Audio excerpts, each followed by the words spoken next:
आज मैं केस में अपीयर हुआ हाई कोर्ट के अंदर, तो वो केस फैमिली केस था, मियाँ बीवी की लड़ाई। पहले हुई लव मैरिज, दूसरी शादी थी बंदे की जनाब। लव मैरिज, वो पहली शादी थी, बच्चे थे, उसे भूत सवार हुआ, इश्क हो गया एक औरत से। औरत थी उस तरह की तरह ज़्यादा तेज़। तो वो कहती ठीक है लव मैरिज होगा, घर से भागी जाके जनाब वो दूर किसी शहर में उन्होंने निकाह किया, निकाह कर लिया जनाब, दूसरी शादी हो गई। वाह वाह क्या बात है। कुछ अर्सा, कुछ साल गुजरा, उसके बाद नाराज़गी हो गई, नाराज़गी हो गई, औरत ने डाइवोर्स ले ली। डाइवोर्स ले ली ना, तो हमारी अदालतें देखें कितना फेवर करती हैं औरत को, कितना फेवर करती हैं। इंसाफ में कहाँ जेंडर देखा जाता है, नहीं देखना चाहिए। अब बंदा है तो इसका कसूर है कि बंदा पैदा हो गया, उसको सूली पे लटका दो जी, ये औरत पैदा हो गई है तो ये क्या बात।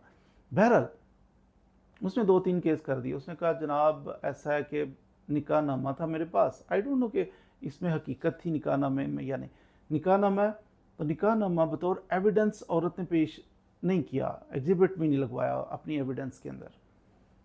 निकाह नामे के ऊपर कॉलम के अंदर शर्त लिखी हुई है कि एक 5 मरले का मकान मुझे देगा। दूसरा उसने कहा मुझे जनाब ये हक महर देगा, 5 तोले जेवर। तीसरा उसने कहा कि मुझे खर्चा दिलाया जाए इद्दत का, तो इद्दत पीरियड का 3 माह का खर्चा लेना चाहती। चौथा उसने कहा कि जनाब अली ये मैं एक दफ़ा बीमार हो गई थी तो इलाज करवाया था मैंने, शादी इंटैक्ट थी जब इसके निकाह में थी, तो जनाब मुझे वो भी पैसे दिलाए जाए। जज साहब ने अच्छा, तो जज साहब ने फैसला पता किया। जज साहब ने कहा अच्छा ऐसा करो 5 मरले का मकान इसको दिया जाए, इसको जनाब 4 लाख रुपया सामान जहेज़ का इसने दावा किया वो भी इसको दिया जाए। ऐसा करो इसने 2 साल पहले इलाज करवाया था वो भी इसको 50,000 रुपया दिया जाए। तो इस तरह करके ना मकान भी इसको दिया जाए, खर्चा भी दिया जाए इद्दत का, तो 4 लाख रुपया इसको सामान जहेज़ का भी दिया, वो सारा कुछ ही जज ने कर दिया। अब वो अपील उसने फाइल की, अपील डिस्ट्रिक्ट जज साहब के पास खारिज हो गई, हाई कोर्ट के अंदर आया। हाई कोर्ट के अंदर जज साहब नहीं यार बस एक अपील होती है फैमिली केसेस के अंदर, बात भी ठीक है, अपील एक ही होती है। अगर फैमिली जज ने फैसला कोई कर दिया है तो उसकी डिस्ट्रिक्ट जज के पास, डिस्ट्रिक्ट एंड सेशन जज के पास आपने जनाब अपील उसकी दायर करनी है कि गलत हुआ, ज्यादती हो गई, लुटे गए, पकड़ो। तो वो फिर फैसला करेंगे अपील का। अगर उसने अपील का जो भी फैसला कर लिया उसके बाद छुट्टी होनी नहीं चाहिए। देखिए अगर ऑर्डर बिल्कुल ही इलॉजिकल है, ऑर्डर बिल्कुल ही गलत है, तो फिर हाई कोर्ट के पास ये पावर है कि आप रिट फाइल करें और हाई कोर्ट देखे कि इलीगल, गलत, इलॉजिकल ऑर्डर है बिल्कुल, जिसकी कोई बुनियाद ही नहीं है।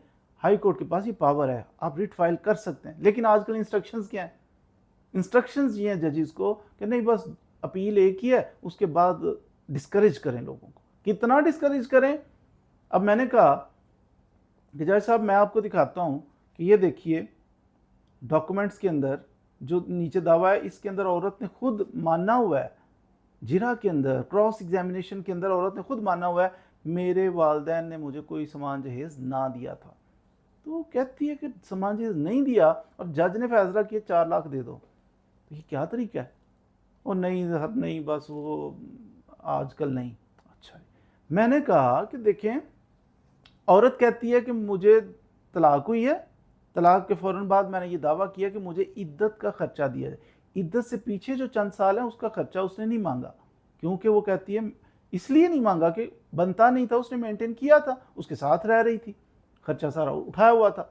अगले पैरे में कह रही औरत कि ये जनाबे अली कोई 50,000 दिलाया जाए कि 2 साल पहले जब मैं इसकी बीवी होती थी, इसके घर में थी, तो खर्चा नानो नफका सारा ये उठाता था। उस वक्त 2 साल पहले मैं एक दफ़ा बीमार हुई थी तो मुझे खर्चा लगा था, तो वो भी दिला दें। जज साहब ने कहा हाँ 50,000 वो भी दिलाया जाए। कैसा फैसला। या तो मेंटेनेंस भी ना वो दे रहा, खर्चा ना दे रहा होता, उसका ख्याल ना रख रहा होता, तो मांगा होता उसने पीछे 2 साल का भी दिलाया जाए। समझ में आती है कि 2 साल का खर्चा मांग रही है तो बीमारी का भी शायद इसने, जॉबलेस बीबी, अनपढ़ बीबी, लेकिन उसने क्या मांगा वकील साहब ने गाइड किया होगा। तो बहरहाल उसने मांग लिया और जज साहब ने 50,000 लगा दिया कि दे दो, 2 साल पहले, कोई उसकी बुनियाद ही कोई नहीं। औरत जनाब लुटियाँ डाल रही है, बड़ी खुश है कि जनाब पता नहीं 50 लाख रुपए का मकान, 4 लाख रुपए का सामान जहेज, घर से भागी हुई लड़की सामान जहेज मानती है कि पेरेंट्स ने दिया नहीं, जज फिर भी कहते दे दो। कोई भी औरत जब सामान जहेज का दावा करती है ना, तो जज ऐसे ही कहते हैं कि दे दो। उनके कौन सा घर से जाना होता है, वो कुछ तो दिया होगा ना, चलो इतने लाख, कुछ ना कुछ लाख लगा ही देते हैं। तो मैं ये औरतों को ट्रिक नहीं बता रहा कि जनाब जो तलाक लेती हैं कि फटाफट झूठा दावा करोगी तो वक्ती तौर पे 2-4 लाख 5 लाख मिल भी जाएगा ना, मरना भी है, उसका हिसाब देना पड़ेगा। 4 लाख क्यों? एक कुरान मजीद की आयत का मफहूम है कि एक दूसरे के माल ना हक तरीके से ना खाओ, मना है, हराम है। तो आप हराम अगर ले भी लोगी ना किसी चक्करबाजी से, तो ये कानून आपको सपोर्ट करेगा, लेकिन क़यामत में, कब्र में, हश्र में क्या जवाब दोगी? तो औरतें बड़ा जुल्म कर रही हैं आजकल मर्दों पे। औरतें क्या कर रही हैं, अदालतें भी हमारी जुल्म कर रही हैं। और जी औरत है, कुछ तो दिया होगा, इतने लाख दे दो, उतने लाख धड़ाधड़ दिए जा रहे हैं। तो मेरी बड़ा डिसअपॉइंट था, इसलिए मैंने आपके साथ शेयर कर लिया कि ऐसा भी होता है अदालतों के अंदर कि बेसलेस बात हो तो अदालतें फिर भी औरत की फेवर में, और नहीं औरत है तो औरत को, बंदों को डिस्करेज ही करना है, बस ये असूल बन गया।